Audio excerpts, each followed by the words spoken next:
नमस्कार, ये NB news देख रहे हैं आप। मैं हूं आपके साथ पल्लवी राजपूत और हमारे खास कार्यक्रम राजधानी लाइव में आप सभी का स्वागत है।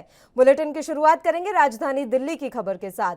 दिल्ली के स्वास्थ्य मंत्री सत्येंद्र जैन को ईडी ने सोमवार को गिरफ्तार कर लिया। ईडी ने पहले अरविंद केजरीवाल सरकार में मंत्री सत्येंद्र जैन को हिरासत में लिया और उसके बाद मनी लॉन्ड्रिंग के मामले में पूछताछ की। इसके कुछ देर बाद उन्हें गिरफ्तार कर लिया गया। जैन को 4.5 करोड़ रुपए की मनी लॉन्ड्रिंग के मामले में गिरफ्तार किया गया है। सत्येंद्र जैन की गिरफ्तारी पर दिल्ली के डिप्टी सीएम मनीष सिसोदिया ने ट्वीट कर बीजेपी पर निशाना साधा। उन्होंने कहा कि सत्येंद्र जैन के खिलाफ 8 साल से एक फर्जी केस चलाया जा रहा है। अभी तक कई बार ईडी बुला चुकी है। बीच में कई साल ईडी ने बुलाना भी बंद कर दिया था क्योंकि उन्हें कुछ मिला ही नहीं। अब फिर शुरू कर दिया क्योंकि सत्येंद्र जैन हिमाचल के इलेक्शन इंचार्ज हैं। उन्होंने कहा कि हिमाचल में बीजेपी बुरी तरह से हार रही है, इसलिए सत्येंद्र जैन को आज गिरफ्तार किया गया है ताकि वो हिमाचल न जा सके। सिसोदिया ने कहा कि वे कुछ दिनों में छूट जाएंगे क्योंकि केस बिल्कुल फर्जी है। वहीं बीजेपी नेता प्रवेश साहिब ने आम आदमी पार्टी पर निशाना साधते हुए कहा कि ईडी ने सत्येंद्र जैन को अरेस्ट किया। शुरू में अरविंद केजरीवाल कहते थे कि जो करप्शन में लिप्त होगा उसको तुरंत हटा देंगे, लेकिन अभी तक उन्होंने कुछ नहीं कहा है। इसका मतलब ये है कि सारा माल वहीं पर लगा हुआ है। अगर हटा दिया तो सत्येंद्र जी उन्हें कुछ नहीं देंगे। ईडी ने दिल्ली के मंत्री सत्येंद्र जैन को 8 साल पुराने एक फर्जी केस में गिरफ्तार किया है, जिस मामले में एक नहीं, 2 नहीं, 7 बार वो ईडी के सामने पेश हो चुके थे। 7 बार। कभी ईडी को उनकी गिरफ्तारी की जरूरत महसूस नहीं हुई, कभी उनकी गिरफ्तारी नहीं की गई। और इसी मामले से जोड़कर सीबीआई ने एक मामला दर्ज किया था जिसमें सीबीआई ने कहा कि उनके पास कोई साक्ष्य नहीं। सत्येंद्र जैन को क्लीन चिट दिया, लेकिन जैसे ही सत्येंद्र जैन हिमाचल प्रदेश के इंचार्ज बनाए जाते हैं, वैसे ही भारतीय जनता पार्टी के पेट में दर्द शुरू हो जाता है। भारतीय जनता पार्टी हिमाचल प्रदेश में चुनाव हार रही है और इसी के कारण से सत्येंद्र जैन की एक फर्जी बेबुनियाद मामले में गिरफ्तारी की गई है। यह उनका उत्पीड़न है और यह भारतीय जनता पार्टी के काले चेहरे को फिर से एक बार उजागर करता है। ऐसे मामले में जिसमें सीबीआई की क्लीन चिट मिल चुकी है, आय से अधिक संपत्ति का मामला, और आप लोगों ने देखा होगा कि उस समय भी कितनी बड़ी बड़ी बातें भाजपाई चिल्ला चिल्ला के कर रहे थे। तो जांच एजेंसियों के दुरुपयोग का एक बार फिर से मामला सामने आया है। जल्द ही सत्येंद्र जैन छूटकर बाहर आएंगे क्योंकि ये एक बेबुनियाद फर्जी। खबर पर तमाम जानकारी के साथ दिल्ली से हमारे संवाददाता राजीव तिवारी इस समय लाइव जुड़ गए हैं। सीधा उन्हीं का रुख करते हैं। राजीव, पूरी जानकारी आपसे चाहेंगे। सत्येंद्र जैन की सोमवार को गिरफ्तारी हुई है, किस मामले में ये गिरफ्तारी हुई है और आम आदमी पार्टी की अब इस पूरे मसले पर क्या कुछ सफाई है? देखिए, बिल्कुल सही कहा आपने। यहाँ पर बात करें जिस तरीके से आम आदमी पार्टी के जो कैसे थे मंत्री हैं, स्वास्थ्य मंत्री, जिनका कहीं ना कहीं नाम भी था इस पार्टी के अंदर, और कहीं ना कहीं उसको जिस तरीके से ईडी के द्वारा गिरफ्तार किया गया है, क्योंकि कल शाम को लगभग 4 बजे करीब उनको पूछताछ के लिए बुलाया गया था। और ये पूछताछ जो है वो लगभग 7 साल पुरानी बताई जा रही है। यानी कि मनी लॉन्ड्रिंग का जो केस है वो कोलकाता की एक कंपनी है जिसके द्वारा 4 करोड़ 81 लाख का जो कहते हैं पैसे का लेन देन है, उसको लेकर ईडी ने बुलाया था। और जिस तरीके से ईडी ने पहले पूछताछ की, पूछताछ के बाद में ही उनको वहीं पर गिरफ्तार कर लिया गया। और जिस तरीके से गिरफ्तारी हुई और उससे तो कहीं ना कहीं आरोप प्रत्यारोप देखने को मिले। लगातार कल रात तक इसी तरीके के आरोप देखने को मिल रहे थे। दिल्ली सरकार की तरफ से संजय सिंह की बात करें तो संजय सिंह ने 8 बजे करीब एक प्रेस वार्ता की जिसके अंदर यह कहा गया कि 7 साल पुराना केस है और इसको लेकर जिस तरीके से पहले पूछताछ की जा रही थी और बीच में ईडी ने उनको बुलाना भी बंद कर दिया था और लगभग 7 बार पूछताछ हो चुकी थी, मगर ईडी के पास ऐसा कोई भी सबूत नहीं मिल पा रहा था जिसकी वजह से कहीं ना कहीं उनकी गिरफ्तारी होती। और अचानक से एकदम गिरफ्तारी की जाती है तो कहीं ना कहीं केंद्र सरकार के इशारे पर इस तरीके से कार्रवाई की गई है। ये आरोप लगाया गया। मगर जिस तरीके से बात करें भाजपा की, तो भाजपा की तरफ से भी मनोज तिवारी की बात करें, आदेश गुप्ता की बात करें, प्रवेश सिंह वर्मा की बात करें, या फिर कहें और नेताओं की बात करें, तो लगातार कहीं ना कहीं दिल्ली सरकार को घेरने की भरपूर कोशिश की जा रही है। और जिस तरीके से मनी लॉन्ड्रिंग के अंदर सत्येंद्र जैन का नाम आया, तो उससे साफ जाहिर होता है कहीं ना कहीं आम आदमी पार्टी जो है वो कहीं ना कहीं गिरती हुई नजर आ रही है। और जिस तरीके से हिमाचल की बात करें, तो हिमाचल के चुनाव के प्रभारी भी सत्येंद्र जैन को बनाया गया, तो उससे साफ जाहिर होता है कि चुनाव के मद्देनजर रखते हुए इस तरीके की कार्रवाई की गई है ईडी के द्वारा। जी राजीव, आप लगातार हमारे साथ बने रहिए, इस खबर पर और भी जानकारी हम आपसे लेंगे। उससे पहले एक छोटे से ब्रेक के लिए यहाँ रुक रहे हैं, जल्द हाजिर होंगे।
ब्रेक के बाद एक बार फिर से आप सभी का स्वागत है। राजधानी दिल्ली की खबर के बारे में हम चर्चा कर रहे थे और दिल्ली से हमारे संवाददाता राजीव तिवारी लगातार हमारे साथ बने हुए हैं।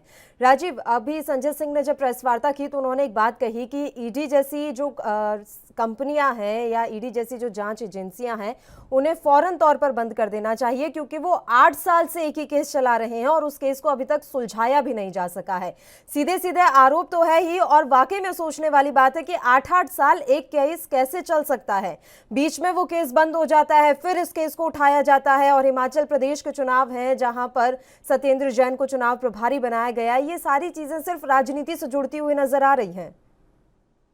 देखिए, बिल्कुल सही कहा आपने। यहाँ पर बात करें ईडी की, तो ईडी के ऊपर जिस तरीके से आरोप लगाया है कि ईडी जो है वो केंद्र सरकार के इशारे पे काम कर रही है, और लगभग इस केस को लेकर यानी कि जो कोलकाता के अंदर एक फर्जी कंपनी बताई जा रही है, जिसके द्वारा कह सकते हैं 4 करोड़ 81 लाख रुपए का जो लेन देन बताया गया। मगर यहाँ पर मनी लॉन्ड्रिंग की जो बात की जा रही है, यानी कि पैसा जो है वो हवाले का भी बताया जा रहा है, और कहीं ना कहीं इसको लेन देन को लेकर कहीं ना कहीं आम आदमी पार्टी और जो भाजपा जो है वो कहीं ना कहीं आमने सामने नजर आ रही है। मगर यहाँ पर बात करें जिस तरीके से संजय सिंह की, तो संजय सिंह ने जिस तरीके से कहा कि लगभग ईडी के द्वारा जो 8 साल तक एक केस खींचा जाता है और उसके अंदर कोई भी सबूत नहीं मिल पाते हैं। 7 बार पूछताछ हो चुकी है संजय सिंह की और ये सत्येंद्र जैन की, और सत्येंद्र जैन के द्वारा कहीं ना कहीं कोई भी ऐसा सबूत नहीं मिल पाया जिसकी वजह से ईडी उनका गिरफ्तार करता। और 8वीं बार जब हिमाचल के चुनाव के प्रभारी बनाए जाते हैं और उसको लेकर पूछताछ की जाती है, उसी कंपनी को लेकर के किस तरीके से मनी लॉन्ड्रिंग का केस था, और पूछताछ सिर्फ जांच के लिए बुलाई जाती है कि आपको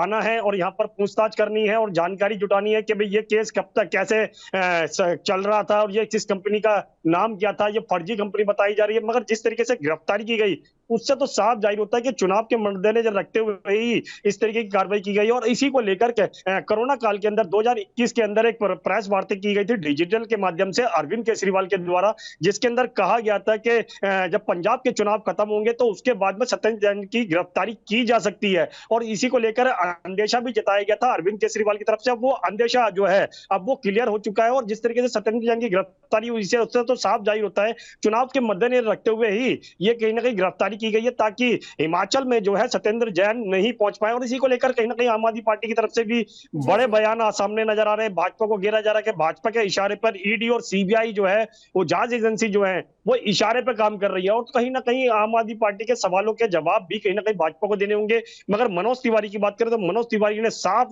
शब्दों में के अंदर कल रात को स्पष्ट किया है कि अरविंद केजरीवाल इनके कहीं ना कहीं मास्टरमाइंड बताए जा रहे हैं, और ईडी जो हवाला जो है वो हवाला का पैसा कहीं ना कहीं अरविंद केजरीवाल के पास जाता है अभी तक। इसीलिए पर अरविंद लेकिन केजरीवाल ने केंद्र सामने सरकार आकर कोई ही भी इस पूरे ऐसा मसले में बयान घिरती नहीं हुई दिया है। जी नजर आ रही है। राजीव, देखिए सीधी सी बात यह है कि एक के बाद एक विपक्षी नेताओं पर इस तरह की कार्रवाई होती है तो ये मात्र एक संयोग नहीं हो सकता, ये एक प्रयोग किया जा रहा है। शुक्रिया आप हमारे साथ जुड़े तमाम जानकारी देने के लिए।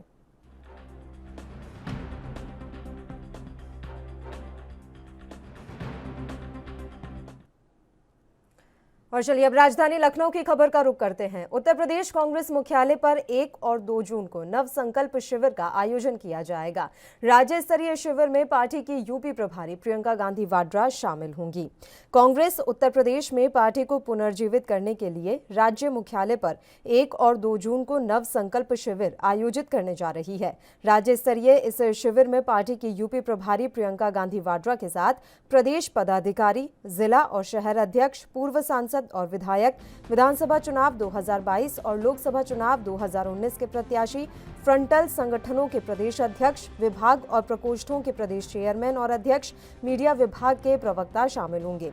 संसदीय राजनीति के लिहाज से यूपी में कांग्रेस शून्य की ओर बढ़ रही है। विधान परिषद में बचे एकमात्र सदस्य दीपक सिंह का कार्यकाल जुलाई में खत्म हो जाएगा। इसके बाद निकट भविष्य में पार्टी के किसी प्रतिनिधि का परिषद में पहुंचना मुमकिन नहीं है। विधानसभा में भी उसके केवल 2 सदस्य हैं। प्रदेश की राजनीति में उसका वोट शेयर भी 2.5% से नीचे आ गया है। अब तक के संसदीय इतिहास में सबसे कम है। पार्टी के शुभचिंतकों का कहना है कि इस स्थिति के कारणों का पता लगाने के लिए दिल्ली में प्रियंका गांधी समीक्षा कर चुकी हैं। अब 1 और 2 जून को वे सक्रिय कार्यकर्ताओं के साथ लखनऊ में मंथन करेंगी। फिलहाल शिविर से प्रियंका गांधी के इर्द गिर्द रहे उन लोगों को दूर रखा जाएगा जिनको लेकर स्थानीय कार्यकर्ताओं के मन में खटास है। इस संबंध में कांग्रेस के महासचिव संगठन दिनेश कुमार सिंह ने पदाधिकारियों को पत्र भेजे हैं। तो उत्तर प्रदेश कांग्रेस मुख्यालय पर 1 और 2 जून को नव संकल्प शिविर का आयोजन होगा। राज्य स्तरीय इस शिविर में पार्टी की यूपी प्रभारी प्रियंका गांधी वाड्रा शामिल होंगी। कांग्रेस उत्तर प्रदेश में पार्टी को पुनर्जीवित करने के लिए राज्य मुख्यालय पर 1 और 2 जून को नव संकल्प शिविर आयोजित कर रही है। राज्य स्तरीय इस शिविर में पार्टी की यूपी प्रभारी प्रियंका गांधी वाड्रा के साथ प्रदेश पदाधिकारी, जिला और शहर अध्यक्ष, पूर्व सांसद और विधायक, विधानसभा चुनाव 2022, लोकसभा चुनाव 2019 के प्रत्याशी, फ्रंटल संगठनों के प्रदेश अध्यक्ष, विभाग और प्रकोष्ठों के प्रदेश चेयरमैन और अध्यक्ष और मीडिया विभाग के प्रवक्ता शामिल होंगे। संसदीय राजनीति के लिहाज से यूपी में कांग्रेस शून्य की ओर बढ़ रही है। विधान परिषद में बचे एकमात्र सदस्य दीपक सिंह का कार्यकाल जुलाई में खत्म हो जाएगा। इसके बाद निकट भविष्य में पार्टी के किसी प्रतिनिधि का परिषद में पहुंचना नामुमकिन सा ही दिखाई दे रहा है।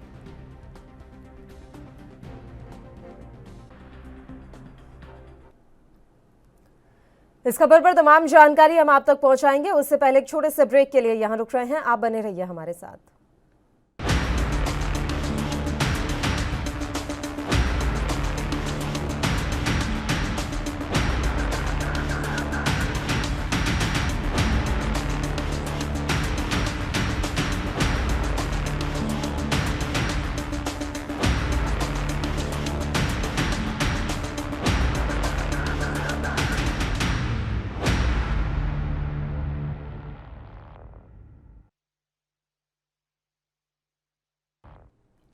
ब्रेक के बाद एक बार फिर से आप सभी का स्वागत है। बढ़ते हैं राजधानी शिमला की खबर की ओर। प्रधानमंत्री नरेंद्र मोदी आज शिमला से हिमाचल विधानसभा चुनाव 2022 का शंखनाद करेंगे। इसका काउंटडाउन शुरू हो गया है। प्रदेश में 5 से 6 महीने के बाद विधानसभा के चुनाव होने हैं। ऐसे में रिज पर होने जा रहे कार्यक्रम के जरिए प्रधानमंत्री नरेंद्र मोदी नेताओं और कार्यकर्ताओं में जोश भरेंगे। सत्तारूढ़ बीजेपी सरकार और पार्टी पीएम के कार्यक्रम को सफल बनाने में कोई कोर कसर नहीं छोड़ना चाहती। पड़ोसी राज्य उत्तराखंड और उत्तर प्रदेश में बीजेपी सरकार द्वारा दोबारा सरकार बनाने के बाद हाईकमान हिमाचल में भी मिशन रिपीट के लिए जुट गई है। इसके लिए बीजेपी राष्ट्रीय अध्यक्ष जगत प्रकाश नड्डा, केंद्रीय मंत्री स्मृति ईरानी जैसे बड़े नेता पहले ही बड़ी रैलियां और रोड शो करके चुनाव का बिगुल फूंक चुके हैं। प्रधानमंत्री नरेंद्र मोदी अब आज चुनावी शंखनाद बजाएंगे और विरोधियों को ललकारेंगे। मैं तो हिमाचल में भी शिमला का बड़ा सौभाग्य मानता हूं कि जिला अध्यक्ष के रूप में इसकी मेजबानी करने की जो जिम्मेवारी वो शिमला जिला को मिली और मैं स्वयं को, हमारी पूरी टीम को और जिला के जितने भी हमारे कार्यकर्ता जो बूथ स्तर से लेकर के ऊपर तक का जो अधिकारी है उसका एक सौभाग्य भी है कि नरेंद्र मोदी जी जो हमारे देश के यशस्वी प्रधानमंत्री है, वो यहाँ पर 31 मई को आया। 8 वर्ष का कार्यकाल जो उनका अभी इसकी दूसरी सरकार में भी जो पूर्ण हो रहा है, उसके लिए हिमाचल का ये स्थान और शिमला का भी रिज मैदान इसको चुना है। इसके लिए मैं पूरे नेतृत्व का और प्रदेश के माननीय मुख्यमंत्री जी जयराम ठाकुर जी का भी धन्यवाद करता हूँ कि उन्होंने भी इसके लिए हामी भरी और शिमला को हमारे इस स्थान के लिए यहाँ पर हमें ये काम करने का सौभाग्य दिया है। और इस खबर पर तमाम जानकारी के साथ हिमाचल प्रदेश ब्यूरो चीफ टीना ठाकुर जी इस समय हमारे साथ जुड़ गई हैं लाइव। सीधा उन्हीं का रुख करते हैं। टीना जी, आपसे पूरी जानकारी चाहेंगे। प्रधानमंत्री नरेंद्र मोदी की रैली को लेकर किस तरह की तैयारियां देखने को मिल रही हैं? जी, जिस तरह से मैंने आपको बताया था पहले भी कि आज प्रधानमंत्री नरेंद्र मोदी का जो केंद्र में 8 साल केंद्र सरकार के जो 8 साल पूरे हुए हैं, उसका जो कार्यक्रम है वो शिमला में मनाया जा रहा है। और इस जो कार्यक्रम को गरीब सम्मेलन का नाम दिया गया है, क्योंकि यहाँ पे जो है जो केंद्र की जो 16 योजनाएं हैं उसके जो लाभार्थी हैं उनसे जो वर्चुअल संवाद प्रधानमंत्री नरेंद्र मोदी करेंगे। अभी ठीक 10:50 पर प्रधानमंत्री नरेंद्र मोदी हिमाचल पहुंचेंगे और उनका पारंपरिक वाद्य यंत्रों के साथ स्वागत किया जाएगा। उसके बाद मुख्यमंत्री उनका अभिभाषण के साथ स्वागत करेंगे और उसके बाद वो जो है वर्चुअल रैली में लोगों के साथ जुड़ेंगे। और इसका मैं ये बताऊं कि ये जो रैली जो ये प्रधानमंत्री ने शिमला को जो इस ऐतिहासिक क्षण के लिए चुना है, ये सच में शिमला के लिए बहुत गर्व की बात है और बहुत बड़ी बात है, क्योंकि हिमाचल को ये ऐसी जो कार्यक्रम की मेजबानी है पहली बार मिली है। और आप देख सकते हैं मेरे पीछे बहुत लंबी लंबी लाइनें हैं। ये तो 2 तरह के यहाँ पे गेट लगाए गए हैं जो सुरक्षा जो 2 रैली स्थल है वहाँ पे 2 जगह से एंट्री दी जा रही है। एक तो ये स्कैंडल पॉइंट है शिमला का और दूसरा आईजीएमसी की तरफ से जो ऊपरी शिमला से लोग आएंगे उनको जो है आईजीएमसी की तरफ से एंट्री मिलेगी। यहाँ पे सुरक्षा के कड़े पुख्ता इंतजाम किए गए। एसपीजी ने चप्पे चप्पे पर अपना जो पहरा है सख्त लगा रखा है। यहाँ पे अगर थोड़ी ही देर में जो प्रधानमंत्री वो पहुंचेंगे और हिमाचल से है जो पूरे देश में जो है केंद्रीय मंत्रियों की भी ड्यूटी लगाई गई है। जैसे यहाँ पे केंद्रीय मंत्री अनुराग ठाकुर खुद पहुंचेंगे। इसके अलावा जो स्मृति ईरानी है उनकी अमेठी में ड्यूटी लगाई गई है। और जो जगत प्रकाश नड्डा है राष्ट्रीय जो अध्यक्ष है भाजपा के, वो यहाँ पर नहीं आएंगे, लेकिन उसके अलावा केंद्रीय मंत्री जो अनुराग ठाकुर है वो पहुंच रहे हैं। और जो हिमाचल के जो मंत्री हैं उनकी भी जो अलग अलग हलकों में वो ड्यूटियां लगाई गई है। इंतजाम ये किया गया कि रैली स्थल पर ज्यादा जो भाजपा से जो पदाधिकारी जुड़े वो ज्यादा ना आए, आम जनता यहाँ पे ज्यादा जुड़ सके। जी बिल्कुल, हम तस्वीरों में देख भी पा रहे हैं कि लोगों की भीड़ अभी से ही नजर आ रही है और चप्पे चप्पे पर पुलिस बल तैनात किया गया है। लाभार्थियों से तो बात करेंगे ही टीना जी प्रधानमंत्री मोदी, क्या किसी तरह की सौगात देने भी आ रहे हैं? क्या शिमला को या फिर हिमाचल के लिए किसी तरह की सौगात पीएम मोदी के द्वारा दी जाएगी? जी, वैसे तो मुख्यमंत्री इस पे पहले स्पष्ट कर चुके हैं कि बहुत बड़ी उम्मीद हम नहीं कर सकते हैं, क्योंकि एक सरकारी कार्यक्रम है और प्रधानमंत्री जो है इसमें जो पूरे देश को संबोधित करने जा रहे हैं। लेकिन फिर भी उम्मीद है कि एक अच्छा बड़ा आर्थिक पैकेज, क्योंकि एक लंबे समय से आर्थिक पैकेज की मांग हिमाचल कर रहा है, क्योंकि 70,000 करोड़ का कर्ज जो है हिमाचल पर है। उसके अलावा जो है विभिन्न जो परियोजनाएं जो लंबित है केंद्र में, बल्क ड्रग पार्क है जो सबसे बड़ा जो उम्मीद है जो कि आज वो हमें मिल जाएगा। तो प्रधानमंत्री की रैली से फिलहाल जो हिमाचल वासी है वो आर्थिक पैकेज एक सबसे बड़ा मांग है जो और उसके अलावा जो उद्योगों के लिए पैकेज है जो हिमाचल को पहले भी मिलता रहा है, वो आज उम्मीद करेंगे कि प्रधानमंत्री यहाँ से वो पैकेज घोषित करें। बिल्कुल, विरोधियों की क्या कुछ प्रतिक्रिया है? प्रधानमंत्री नरेंद्र मोदी यहाँ पर आ रहे हैं, यहाँ से वो चुनावी शंखनाद करेंगे, तो ऐसे में विपक्षी दलों की क्या कुछ प्रतिक्रिया सामने आई है? जी, विपक्षी दलों की बात करें तो कांग्रेस इससे पहले ही कटाक्ष कर चुकी है। तो कांग्रेस का कहना है कि आने वाले विधानसभा चुनावों को ध्यान में रखते हुए इस तरह की जो रैली है, इस तरह का जो कार्यक्रम है प्रधानमंत्री का हिमाचल में किया गया, और ये बेहद भाजपा की जो नाजुक स्थिति है वो दर्शाता है कि भाजपा को जो अपने आने वाले चुनाव है उनके लिए प्रधानमंत्री को खुद यहाँ पे मैदान में उतारना पड़ रहा है। तो विपक्षी जो दल है और वो दूसरा ये भी कह रहे हैं कि अगर प्रधानमंत्री आते, क्योंकि प्रधानमंत्री पहले भी कई बार हिमाचल का दौरा कर चुके हैं, ऐसी कोई बड़ी सौगात वो उन्होंने अपने दौरे के दौरान नहीं दी है। तो इसमें विपक्षी दलों का मानना है कि प्रधानमंत्री नरेंद्र मोदी आते हैं, यहाँ का जो पारंपरिक चीजें हैं उनकी खारिज करके वो चलते बनते हैं, लेकिन तो हिमाचल से आता है आर्थिक पैकेज वो जो है उसका जो लाभ है वो हिमाचल को नहीं मिल पाता है। तो ये सबसे बड़ी मांग जो है विपक्षी दल यहाँ पे शिमला में कर रहा है हिमाचल। चलिए, शुक्रिया टीना जी, आप हमारे साथ जुड़ी तमाम जानकारी देने के लिए।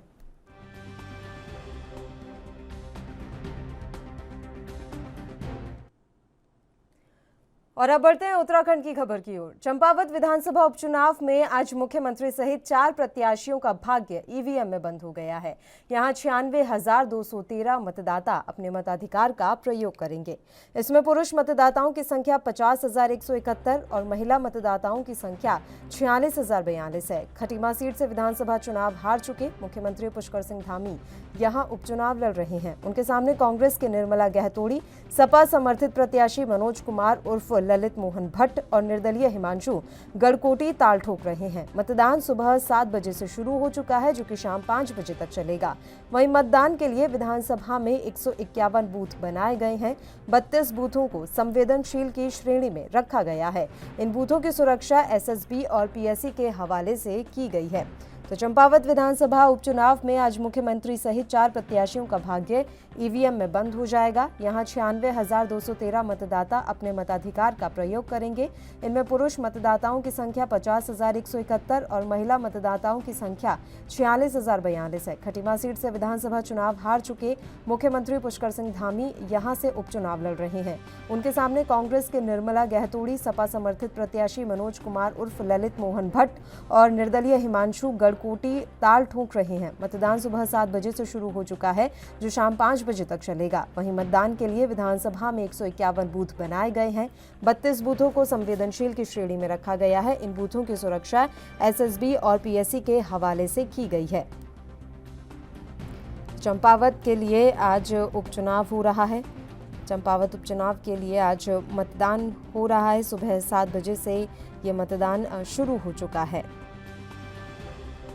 और इसी के साथ आज 4 दिग्गजों की जो किस्मत है वो ईवीएम में कैद हो जाएगी। इस सीट पर होने वाले उपचुनाव में बीजेपी उम्मीदवार पुष्कर सिंह धामी और कांग्रेस के निर्मला गहतोड़ी के बीच सीधा मुकाबला देखने को मिल रहा है। आधिकारिक सूत्रों ने ये बताया है कि दोनों ही नेताओं के बीच कड़ी टक्कर है।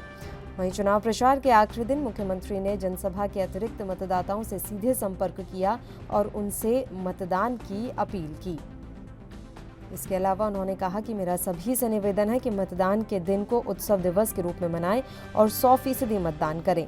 धामी के पक्ष में भारतीय जनता पार्टी के अन्य नेताओं के अलावा उत्तर प्रदेश के मुख्यमंत्री योगी आदित्यनाथ ने भी प्रचार किया था।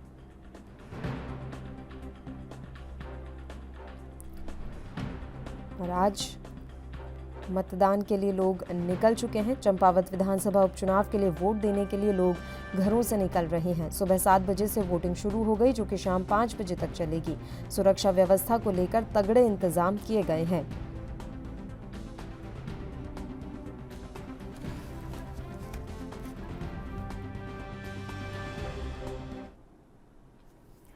और इस खबर पर तमाम जानकारी के साथ चंपावत से हमारे संवाददाता अमित चौधरी लाइव जुड़ गए हैं। सीधा उन्हीं का रुख करते हैं। अमित, पूरी जानकारी आपसे चाहेंगे। उपचुनाव को लेकर किस तरीके की तैयारी और मतदान केंद्रों पर अभी फिलहाल कैसा नजारा देखने को मिल रहा है?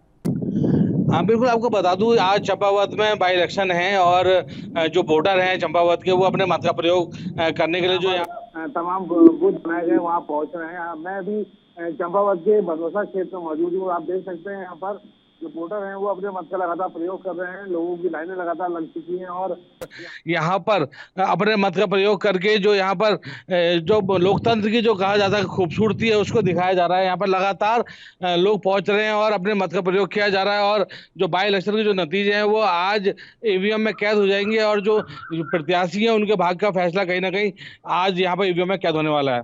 जानकारी तो ये अमित कि दोनों ही नेताओं के बीच कड़ी टक्कर है, यानी कि मैं बीजेपी और कांग्रेस के नेताओं की बात कर रही हूँ। एक तरफ मुख्यमंत्री पुष्कर सिंह धामी है और दूसरी तरफ निर्मला गहतोड़ी। दोनों के बीच कड़ी टक्कर है। जी देखिए, बात की जाए जब उपचुनाव की अगर बात की जाती है तो यहाँ पर जब मुख्यमंत्री जब सामने चुनाव लड़ते हैं तो एक स्वतः ही लोगों के अंदर एक विश्वास ये जागता है कि अगर उनके क्षेत्र में यहाँ पर मुख्यमंत्री चुनाव लड़ने के लिए आएंगे तो जो विकास है कहीं ना कहीं वो ज़्यादा हो पाएगा। यही कहीं ना कहीं चंपावत की जनता में देखा जा रहा है। जनता का जो विश्वास है वो कहीं ना कहीं कहा जा सकता है कि यहाँ पर जो सीएम हैं पुष्कर सिंह धामी उनकी तरफ लगातार दिखाया जा रहा है और जो लोग का कहना है कि यहाँ पर विकास अगर कोई कर सकता है तो भाजपा कर सकती है और जो सत्ता पे काबिज है, और लोगों का यही मानना है। हालांकि जो यहाँ पर निर्मला गैतोड़ी है, उन्होंने भी यहाँ पर पूरी जोर कोशिश की है कि वो लगातार लड़ाई करें और जनसंपर्क लगातार किया, लोगों के बीच में लगातार गई हैं। अब हालांकि आज शाम 5 बजे के बाद ये जो मतपेटी है उसमें उनके भाग्य का फैसला हो जाएगा कि यहाँ पर कौन जीतेगा। लेकिन संभवतः जो लोगों का रुझान है कहीं ना कहीं सत्ताधारी पार्टी की तरफ है, और जो यहाँ पर चेहरे हैं मुख्यमंत्री के, उनकी तरफ कहीं ना कहीं दिखाई दे रहा है। ये भी आपसे जानकारी चाहेंगे कि किस तरह के काम अभी चंपावत में होने बाकी हैं, यानी कि विकास कार्यों के बारे में बात करें। हालांकि इससे पहले भी भारतीय जनता पार्टी के विधायक ही यहाँ से रहे थे, वो ही जीते थे, लेकिन विकास के मामले में चंपावत कितना आगे है?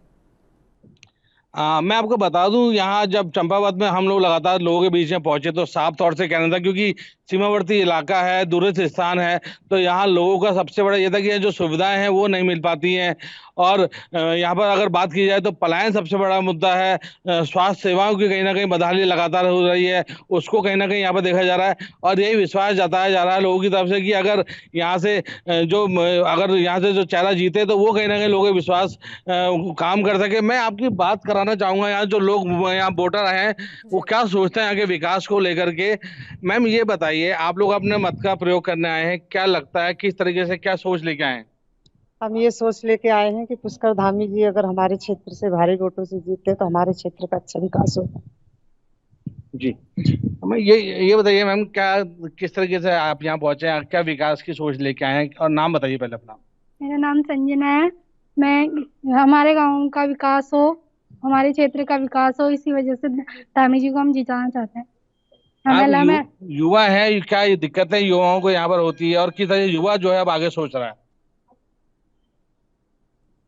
दिक्कतें होती हैं युवाओं को कॉलेज वॉलेज जाने में, और मतलब ऐसे परेशानी होती है जी। हम ये धन्यवाद। मैम ये बताइए, किस तरीके से देखती हैं आप यहाँ पर मत का प्रयोग करने आई हैं, क्या सोच लेके आई हैं, और किस तरीके से यहाँ पर किस प्रत्याशी को वोट दें? हम तो क्या कहते हैं, पुष्कर सिंह धामी जी को जिताना चाहते हैं, जिससे कि हमारे क्षेत्र का विकास हो, चंपावत डिस्ट्रिक्ट का विकास हो, क्योंकि यहाँ पर कोई विकास की सुविधा है नहीं। यहाँ पे काफी लोगों को दिक्कतों का सामना करना पड़ता है, तो इसीलिए हम चाहते हैं कि वो हमारे क्षेत्र का विकास करे, जिससे हमारा जो क्षेत्र है वो आगे विकास की दिशा में आगे बढ़े। धन्यवाद। देखिए, महिला वर्ग का कहीं ना कहीं हमने यहाँ पर रुझान जान चुके हैं, और जो दिक्कतें कहीं ना कहीं बता रही पुरुष वर्ग के बीच में चलते हैं, उनसे जानते हैं। सर, आपका नाम जानना चाहूंगा पहले। मेरा नाम श्रीचंद यादव है, मैं स्वास्थ्य विभाग से रिटायर। ये बताइए, चंपावत की बात करें, दूर क्षेत्र है, सीमावर्ती क्षेत्र है, नेपाल से मिलता हुआ है, यहाँ दिक्कतें क्या रहती हैं, और आप वोट डालने आए हैं, मत का प्रयोग करने आए हैं, किस तरीके से देखते हैं? सबकी जरूरत होती है मूलभूत सुविधाओं की, जैसे हमारे शिक्षा, चिकित्सा, परिवहन, और सामान्य सबसे जरूरत होती है कि तहसील स्तर पर जो भी लंबित मामले हैं, हर आदमी का यही उद्देश्य होता है कि बड़ी जगहों पर तो कोई जरूरत नहीं होती ज्यादा लोगों को अपना, वहां से छोटी छोटी जगह, थाना है, तहसील है, ब्लॉक है, इस स्तर पर सुविधाएं मिले। जो भी सत्ताधारी दल है, चाहे जो विपक्ष में है, चुनाव कंटेस्ट कर रहा है, तो कोई भी हो, यहाँ पर विकास का काम करे, यही हमारी अपेक्षा है। इसी हम उद्देश्य और से भी हम लोगों से बातचीत करेंगे, जो पुरुष वर्ग हैं उनसे बातचीत करके जानेंगे कि किस तरह की उम्मीदें खुद उन्हें मुख्यमंत्री से हैं या अपने प्रत्याशी से हैं। उससे पहले एक छोटे से ब्रेक के लिए यहाँ रुक रहे हैं, आप बने रहिए हमारे साथ।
ब्रेक के बाद एक बार फिर से आप सभी का स्वागत है। हम एक बार फिर से चंपावत का रुख कर लेते हैं, जहां पर उपचुनाव के लिए इस समय मतदान चल रहा है। अमित चौधरी लगातार हमारे साथ बने हुए हैं। अमित, अब आप बातचीत कीजिए लोगों से और जानिए कि क्या कुछ उनका रुझान है और वो क्या चाह रहे हैं कि किस तरीके से उनके जिले का विकास हो।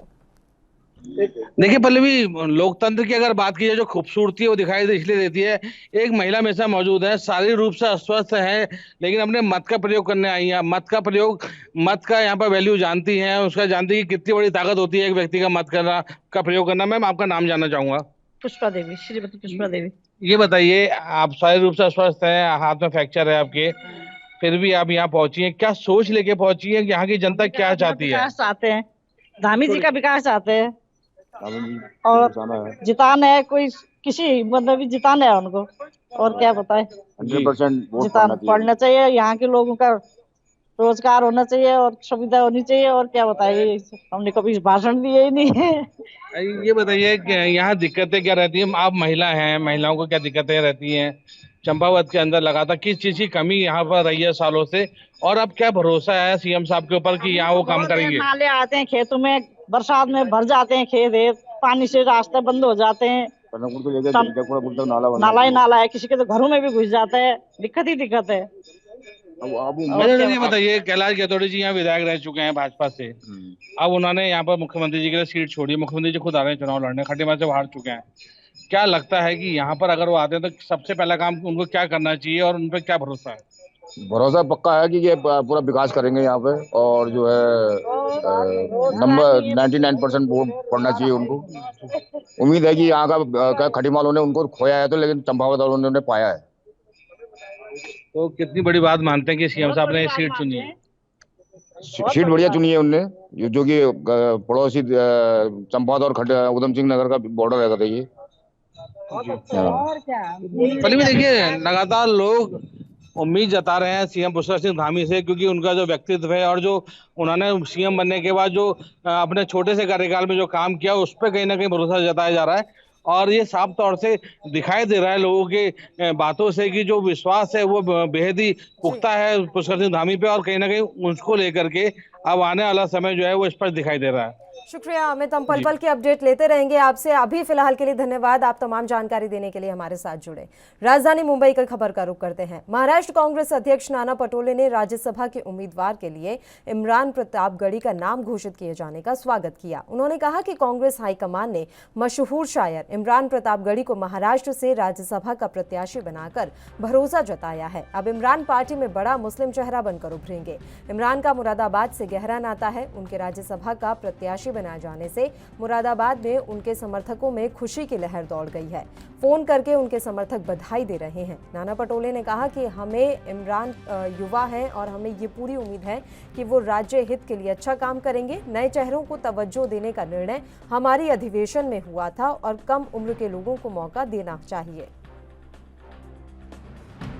नाराजगी की बात नहीं है। जब नए चेहरे आएंगे, नया काम शुरू होगा और नए व्यवस्था के आधार पर कांग्रेस उसी ताकत के साथ खड़ी होंगी, क्योंकि आखिरी इस भारतवर्ष में हर एक के दिल में कांग्रेस है और कांग्रेस चाहती है, जनता चाहती है कि नए चेहरों को मौका मिले, और वही हमारे नेता सोनिया जी गांधी और राहुल जी गांधी ने जो निर्णय लिया, उसका हम सभी नई जनरेशन ने उसका स्वागत जोरदार किया है। सर, खबरें ये भी थी कि नाम को लेके, इमरान प्रतापगढ़ी के नाम को लेके महाराष्ट्र कांग्रेस कुछ नेता जो है दिल्ली जाने ले और सोनिया गांधी से मुलाकात करके अपनी चर्चा करेंगे इस नाम को लेकर, क्योंकि इमरान प्रतापगढ़ी ना कि महाराष्ट्र के हैं। इसको लेके काफ़ी सवाल उठ रहा है। राज्यसभा ये कोई एक राज्य की उम्मीदवारी देना ऐसा कोई कंपलसरी नहीं है।